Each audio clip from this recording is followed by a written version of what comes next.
libre payong dito, libre payong. I mean, libre hiram ng payong. Mga riders, ito yung dapat nyong puntahan minsan.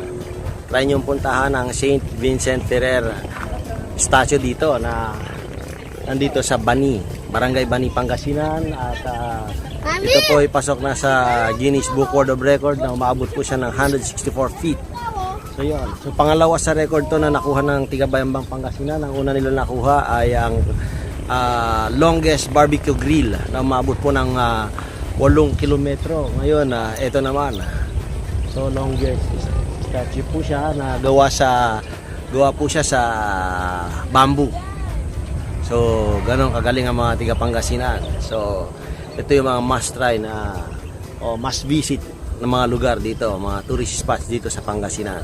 So mga riders, yan, huwag niyo kalimutan dumaan dito bago kayo pumunta ng Calasiao or Dagupan or kahit saan dito sa Pangasinan. Ang dami pa mga beach, dami yung pwedeng dalawin dito. Kaya tara na sa Pangasinan. It's more fun in Pangasinan.